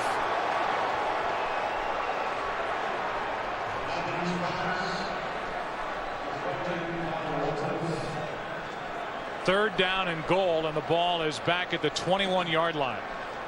Yeah, you just kind of feel some of the air being taken out of this offensive group. I mean, after what they thought was a touchdown and then the hold on Chris Snee and then being pushed backwards because of the delay of game, and really haven't gotten away with a couple of plays that very easily could have been intercepted by the Cowboys. 15th play of this drive. Manning steps up, hits Sonoris Moss using his speed, but he is brought down well short of the end zone, tripped up after a 13-yard catch and run. It's 4th down, and Shockey's playing nice. He'll give DeMarcus Ware his helmet back. A wow from Wade Phillips. It looked for a moment like this game was about to be tied, and then the hold on Snee. I was saying the killer penalties on Dallas in the first half, and there have been killer penalties on the Giants here in the second half. 26-yard try. High snap, good hold, and it's 24-20. Snee guilty of a hold, took a touchdown off the board, and some frustration for head coach Tom Coughlin. The field goal makes it 24-20 Dallas. Play artist Smashing Pumpkins. That's a sync system. Voice activates MP3s, cell phones. Do that again. Play artist Tiffany. Play artist Michael Bolton. Play artist Korn. Cowboys here today trying to win their 3rd straight over the Giants. Tony Romo about to head back to the field. That last Giant drive, a hold negated an 83-yard kickoff return. 2 delay of game calls, and then the Snee hold took the touchdown off the board. Miles Austin on the return, and Austin gets it out to the 30. And up here in the booth, the way we see it, this is a big possession here for Dallas and for that New York Giants defense. I think so, yeah. I mean, the Giants obviously disappointed that they didn't come away with the touchdown on the last possession, but now I think this becomes critical for the Giants defensively. I mean, right now it's a 1-possession game. If they allow the Cowboys to drive down and come away with a touchdown, now you're talking a 2-possession game, and I just don't know right now if the Giants offensively can overcome that. And so, you know, this becomes critical in my opinion on this possession for the Giants defensively. 13 minutes left, starting from their own 30. Play action. Kiwanuka could not get a hold of Romo, And the pass for Fasano incomplete. You know, even that. I mean, you've got Kiwanuka coming off the edge and Romo able to make him miss, and he's still able to put the ball, you know, right where a place where Curtis can make the catch, or Fasano, excuse me. But he takes a pretty good lick, but he still, because of his athleticism and his confidence and his ability to put the ball where he wants to, it still could have been a very positive play for them. Look at what Romo has done the last 2 drives. Only 1 incompletion. You just saw it. 2nd and 10. Penalty flag on the play, and it's knocked away by Madison, and then he and Owens shove each other. There's a flag down, and it'll be hands to the face. Looks to be against the Giants. Another Giant penalty. So instead of 3rd and 10. Prior to the pass. It the hands to the face. Number 31 in the defense. 5-yard penalty, automatic first down. So instead of 3rd and 10, it's an automatic first down because of this by the rookie Aaron Ross. Yeah, on Patrick Creighton, and the hand right there to the face. And you know, those are the types of plays that, you know, end up getting you beat, because as you said, Joe, if that doesn't happen, then you're looking at 3rd and 10 and trying to get off the field defensively. But you know, one of the things that I'm continually impressed with by the Giants defensively is they're not afraid to match up with Terrell Owens outside one-on-one. Now, Terrell took advantage of that on the 1 touchdown, but they stick with it. Marion Barber doing as much as he can, picks up a yard. You know, I think one of the reasons why the Giants continue to play that way one-on-one for the most part outside is because Steve Spagnuolo clearly recognizes that the best chance they have is to get pressure on Tony Romo. And the best chance they have to get pressure on Tony Romo is by bringing extra people, but knowing that if they do bring those extra people and they don't get there, now they're really exposing themselves on the outside. 2nd down and 9. They're one-on-one here. Owens and Madison again. Romo looks left, fires, and somehow slips it into Witten, who's about half a yard shy of a first down. Spagnuolo keeps bringing guys, and this one a perfect throw from Tony Romo right into the gut of Witten, who was well covered. Well, you got that right. I mean, there was not a lot of room to fit this ball in. I mean, just a perfect pass right there, right in your stomach, you know, right in the old breadbasket, as they say, and you just can't defense that. 3rd down and a short 1.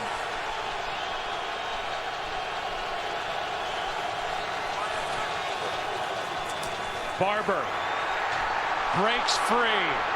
First down in midfield. Michael Johnson, the rookie safety, missed on a chance to bring Marion Barber down with a loss on the play. Well, there's a long list of guys who have had chances to make tackles on Marion Barber, but have been unable to do that.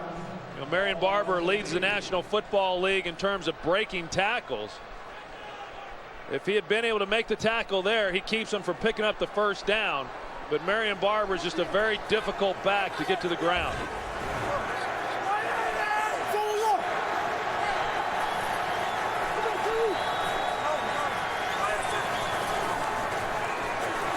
On first down, Romo down the field. Owens again.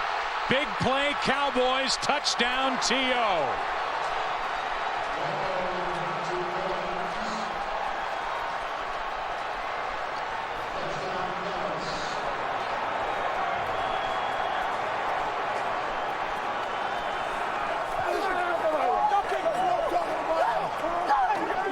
Well, again, Tony Romo, you're going to see the time that this offensive line gives him to throw the football. They go with a 4-man rush there. And on the outside, it looked like they had Owens pretty well covered, but because of the time, he got in behind Jabril Wilson. There's a safety back there. The safety just did not stay with help to Terrell Owens in the middle of the field. Another big play for this Cowboy offense, a 50-yard touchdown from Tony Romo. 122 career touchdowns for Philadelphia in his return. Mentioned 10 catches. He had only 5 in 2 games against the Eagles, his last team last year, and he is Hot down there on the sideline. Jacked up about his day. 2 touchdowns. 28th career multiple touchdown day for Terrell Owens. Bradshaw on the return. Out across the 30 to the 32. Burnett on the stop. One to Creighton, 20. The last 2 to Owens, 25 yards, now 50 yards. 4 on the day for Tony Romo. And 23 for the season. Manning hangs in and misses to Amani Toomer. You go back and take a look at the touchdown to Terrell Owens, and you're going to see Jason Witten here coming across the middle. And Michael Johnson here is what bid on Jason Witten. That's what opened up the lane. Because of the route that was being run, you've got Romo, who initially wanted to go to Witten. That's why Johnson jumped him. And then you've got Jabril Wilson one-on-one in coverage with Terrell Owens. Clearly the Giants don't want Wilson one-on-one with Owens. They thought he would have some help from Johnson. Inside handoff to Brandon Jacobs. He's out to the 36. Picked up 5. Burnett on the stop. And we'll see now, as the spotlight shines brightly on number 10 for the New York Giants, what Eli Manning is able to do with just over 10 minutes left and his team down by 11. Yeah, and Eli Manning actually has played overall a pretty good game, but you know, this isn't what the Giants are about. They're not a team that can match the kind of scoring that we're seeing right now from the Cowboys. Manning steps up and down he goes. And the call is a sack that he went down prior to getting rid of it, and Tank Johnson, in his first day officially with the Cowboys in a game, makes the play. Yeah, I mean, this guy's got some great athletic ability. Nobody's ever questioned what he's capable of doing on the field. You saw he's working against Snee. As soon as Manning steps up in the pocket, he spins off of that block and then is then able to make the sack. Manning missed on that first throw, and it's just a 3 and out. And so Dallas up by 11, about to get it back, and Patrick Creighton calls for the fair catch. It's desperately need. Down by 11 with under 9.5 to play. Barber gets it on first down, trying to bounce it outside. Good play made out there. That was Jabril Wilson, the safety, up to make the stop. 2 big penalties really hurt the Giants. The hold there, which negated an 83-yard return. That was Kevin Boss, and then a hold on a apparent touchdown run by Brandon Jacobs by Chris Snee. Tom Coughlin came to the Giants preaching discipline, and this has always been one of the top penalized teams since he's been here. 2 big holding calls in this second half. Romo buys time, fires, and gets it to Owens. How do you stop that? Romo uses his legs, gets outside, avoids any sort of trouble on the pass rush, and then gets it to Terrell Owens. Well, and you're going to see that he keeps playing. I mean, he's running a comeback. He sees Romo scrambling, but look at the catch right there with his hands. I mean, the ball in behind him. You know, and Terrell Owens, pretty good basketball player as well, and right there to be able to make that type of catch with a ball thrown behind you with a defender on your shoulders, that's a great job by him. Another 100-yard plus day for Terrell Owens as Marion Barber gets the handoff. Michael Strahan is yelling toward Jeff Triplett, the referee, looking for a flag, doesn't get it. Pierce on that last tackle. Well, and this is when you begin to see Dallas just start imposing their will on opposing teams, whether it's the offensive line just to start wearing them down because of their sheer size and strength, you know, or the skilled players. I mean, you just can't hold up that many plays against a team that's as explosive as what Dallas is. That's why when the Giants haven't taken care of their opportunities, it's hurt them. Strahan and Owens were yelling at each other from the 2 huddles prior to this completion of Marion Barber, who picks up a couple. Don't forget, this is a big day of football on Fox, and what follows our game is the OT, with interviews, highlights, and and the debut of the latest in the BCS standings. It's presented by Lowe's, the OT, right after football, right after this game here on Fox. Well, to me, if the Giants are going to have any opportunity to get back in this game, they have got to make a stop here on this third down. It's 3rd and 6.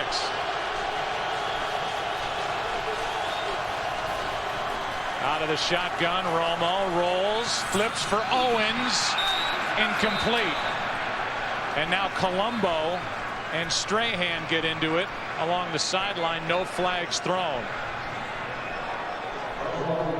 Mark Colombo and Michael Strahan along the sideline in front of the Cowboys bench were going at it.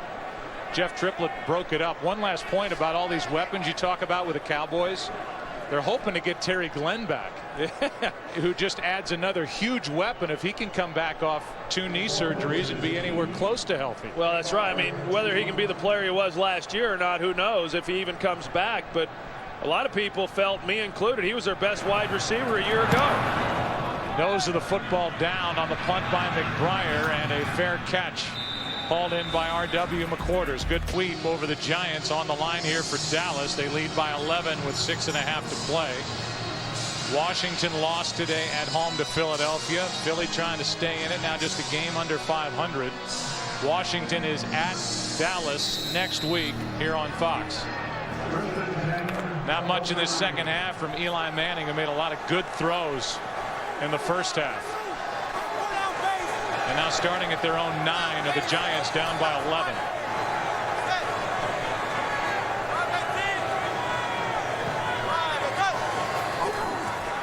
Blitz from Newman. Pass complete to Toomer. And Amani Toomer stretches out. Picked up 9. And now the hurry-up approach by the Giants. We've seen Eli Manning play well with the hurry-up offense.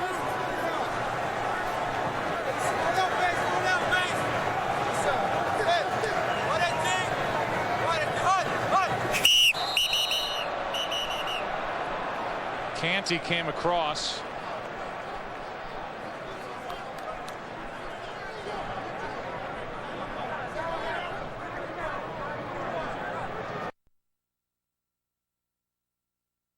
Zone infraction, number 99 of the defense.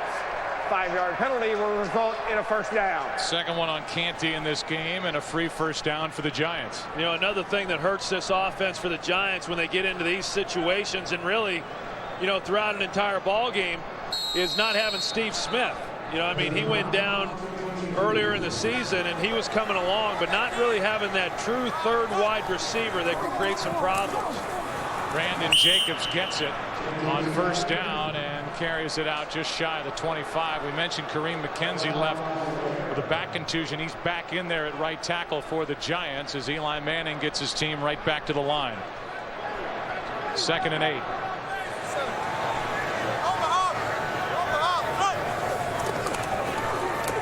Four-man rush over the middle. Shockey cannot hang on. Pass a little behind him. Hamlin was defending for the Cowboys, and it's 3rd down. Yeah, and the one thing that has been pretty consistent all year long with the Giants is they just don't get a lot of big plays. And you know, you look at this group, Jeremy Shockey probably is about the only guy who's capable of even getting down the field with any kind of speed. We know Amani Toomer, he's banged up. That's not what, I mean, Amani Toomer, that's not what he does. And then Plexico Burress with his ankle. So trying to get big chunks in situations like this becomes very difficult for this team. 3rd down and 8. Shockey with the catch. Shockey with a big first down for the Giants, keeping their hopes alive. And a big day for Shockey, as we said, his first 100-yard receiving game since 2005. Tied a career high with 11 catches.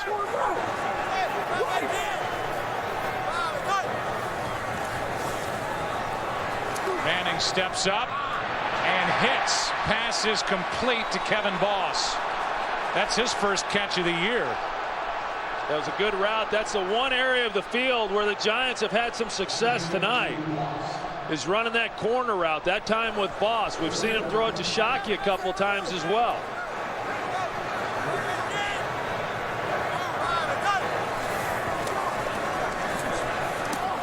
pass over the middle for Brandon Jacobs.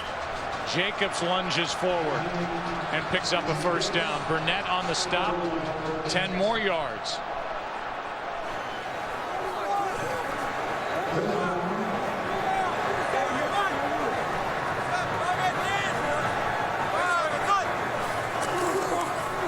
Handoff to Jacobs. He's just inside the 32. Burnett again on the tackle, a gain of 5. Clock continues to run, and just so you know, the Giants have all 3 of their timeouts remaining. Shockey's still on the sideline. Pressure on Manning, who just gets rid of it. The pass was tipped, and it's Burnett again. He's been busy. 3rd and 5. Yeah, Burnett's gotten a lot of playing time here today. He's the linebacker who comes in when they go nickel and dime personnel. And here he is on the blitz, and he's able to get to Eli, and that's what forces Eli to get rid of the football a little bit earlier than what he wanted to. You know, the Giants clearly are trying to get it into the end zone, and then at the same time trying to preserve as much time on the clock, knowing that they're going to need a touchdown and a 2-point conversion, or 2 touchdowns if that fails. 3rd down and 5, and the play clock again. Delay a game, offense, 5-yard penalty, still 3rd down. How can this continue to happen? It's just, there's no excuse for it, and I've always believed that that's on the quarterback. I mean, you got to, sometimes there's a play that doesn't get in on time, but these plays, it seems to me, are getting in plenty of time. There's just no urgency getting to the line of scrimmage and getting the ball snapped. I mean, everybody's walking around, and they have been for most of the game. Makes it 3rd and 10. Manning hits drones. Well, he's got to get out of bounds. Another mistake on his part. The game clock continues to run. Meanwhile, it's become 4th down. Well, Eli needs to recognize that it is 4th down and know that he's got to get the necessary yardage in order to pick up this 1st down. 4th down and 4. Clock running. Quick setup and throw. Pass incomplete. And the Cowboys sideline celebrates as the defense holds. A big part of that last effort by this Giants offense, the delay of game yet again that marched them 5 yards back, and they end up 4 yards short of a 1st down. Well, here it is, because they're rushed and it's 4th down, they try to run the slant route, and I'm not sure even with a better throw that they had a chance of completing this one and picking it up. Saw Anthony Henry, he undercut it. And so Manning now, and this Giants offense guilty of 3 delay of games here at home, as Julius Jones carries it and loses 2. Kiwanuka on the stop, and the Giants will spend their first time out. Them a year ago. Under 3 minutes to play, 2nd down and 13. Barber is in at tailback. Looked like Colombo left too early. False start. Number 75 of the offense. 94 yards in this 2nd half, and Barber on 2nd down. Penalty flag comes in. Barber picks up those 5 yards plus 5 more, a 10-yard carry, but it's a hold against Dallas. 10-yard penalty, still 2nd down. Oliver Hoyt, the fullback. I think, Joe, when you talk about the Cowboys and Tony Romo playing and Terrell Owens here in the 2nd half, Jason Garrett there, the offensive coordinator, you know, I think he said it best, and I asked him the other day, I said, you know, what is it about this offense that you're most proud of? And there's a lot of things to be proud of. I mean, this is a great offensive group. But what he said was, regardless of what happens in a game, whether we get off to a good start or we don't get off to a good start or we have some bad things that happen, turnovers, the guys keep playing. And he preaches that to this team each and every day. And we've seen that every week. I mean, the games that we've done, the games that we've not done, we've seen Dallas get off to slow starts. But it seems like at some point, because they just keep playing, they eventually put it together, and they're just too much. 2nd down and 28. Barber bouncing it to the outside. Kiwanuka on the stop. A gain of 3, and we'll tell you that tonight at 9. When this game's over, it's going to tell an entirely different picture from the one that was actually played. Another flag comes in. This has been a flag fest here at Giant Stadium today. It was a 5-yard carry. We'll get the call from Jeff Triplett, who's been busy. Personal foul, face mask, number 97 in the defense. 15-yard penalty, automatic first down. Tony Romo is in his first full year as the starter for the Dallas Cowboys. Took over midway through last season. A free agent from Eastern Illinois. And in this matchup, this big game in the NFC East, Tony Romo was the better quarterback today. Is putting a stamp on a better start to a career, certainly than his counterpart in today's game. Just signed a big contract, always has a smile on his face. Had a tremendous second half, and a guy who deserves a lot of credit for his development is the guy who's no longer here, Bill Parcells, who had enough power in the Cowboy organization to let Romo baste a little bit and just figure things out, gradually get his feet underneath him. And when he took over last year, he was ready, and he's about to go to 14-5 as a starter in the NFL. Yeah, and I think that when you talk about Bill Parcells and what he's meant to Tony Romo, then you've got to talk about Bill Parcells and what he's meant to this entire team, because Tony Romo wouldn't be doing what he's doing if it weren't for the players that Parcells put around him. I mean, he assembled a heck of a roster. And, you know, to go back to what you said about Eli Manning, in some ways it's unfair to compare him with Tony Romo because you're doing it with a different cast of players. Barber carries it. The Giants are out of timeouts. That'll bring up 3rd down. But I think in today's game, when you consider the delay of game penalties, the sacks that were unnecessary, that hurt your ball club, there's a lot of ways to run your football team and manage your team that gives yourself a chance to win games. And I don't think that Eli Manning, you know, obviously there were a lot of things here that happened that kept them from winning this game, but there's certainly a lot of areas that need to get better. 2-minute warning. Ties a career high. But it's been a lot of Romo, a lot of Terrell Owens, a lot of Patrick Creighton, not much Jason Witten today.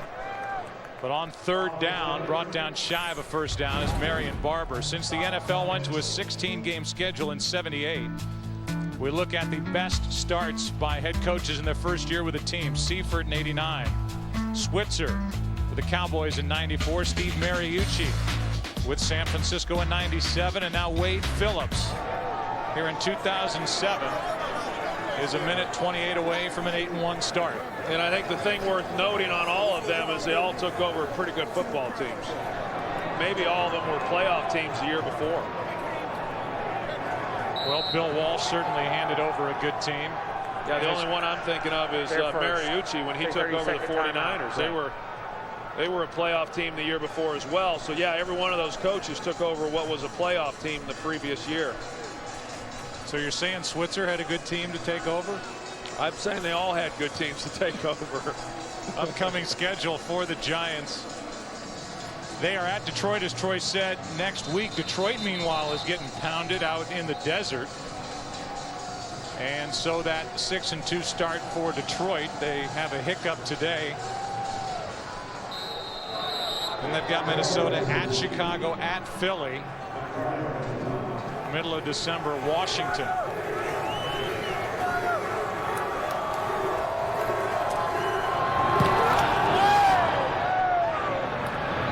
Punt is drilled right out of bounds as McBriar ends up on his back. Meanwhile, Wade Phillips and the Dallas Cowboys have a home date against Washington, which we'll have for you here on Fox. They're at home against Washington, at home against the Jets, at home against Green Bay, a big one on Thursday, November 29th. Then they're at Detroit, at home against Philly, at Carolina, at Washington. Well, and I would tell you, Joe, I mean, I don't think there's anybody in Dallas's class in the NFC. Now, time will tell with Green Bay, but just looking at those two teams, haven't had a chance to do both of those teams, I think Dallas is in a class by itself. And I even think when people start talking about the Big Two in the NFL, I'm not so sure that the Big Two isn't New England and Dallas. I mean, even though Dallas hasn't played Indianapolis, I think Dallas is pretty good. Over the middle, it's Shockey. Shockey with his 12th catch. That's a new career high. And he takes it out to the 47-yard line. There was a meeting earlier in the year in Dallas when the New England Patriots and Randy Moss showed exactly how good they are.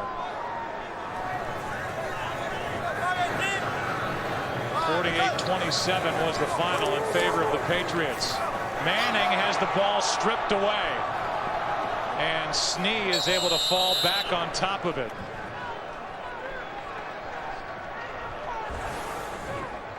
So Manning unable to feel the presence of Ellis around him. It was Greg Ellis who knocked it away. Snee got back on top of it. And by the way, Randy Moss and the Patriots, Moss 924 receiving yards already and #1 in the NFL with 12 touchdowns. New England with their bye week this week. Manning airs it out and Burris turns around late. It's picked off. Interception by Pat Watkins.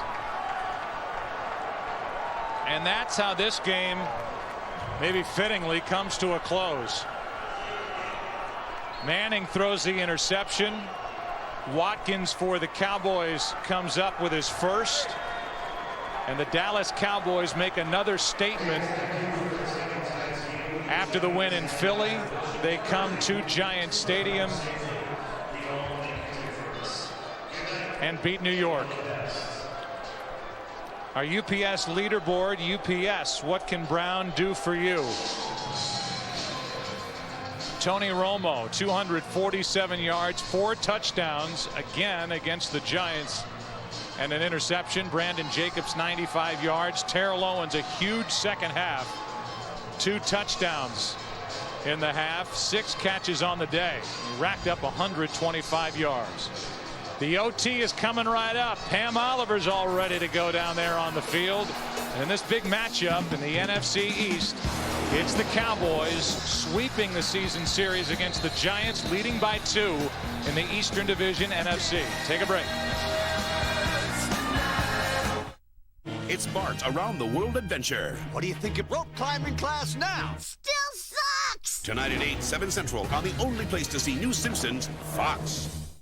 John, you guys never quit tonight. Every down, every play, that's our motto. Every down, every play, that's our motto. How important is your leadership to this defense? There's 11 leaders on their defense. To me, there's 11 leaders on this defense. How long can you enjoy a win like this one? He's already thinking about next week. To be honest, I'm already thinking about next week. Say hi to the kids. I'd like to say hi to my kids, Jake, Lindsay, Lily. And Leah. And Leah. With the all-new NFL.com's in-depth player coverage, you'll know your favorite players better than ever. Did you see that? At the all-new NFL.com. Personal foul? Inactive activities on a glorious day. Huh? Let's get out there and play!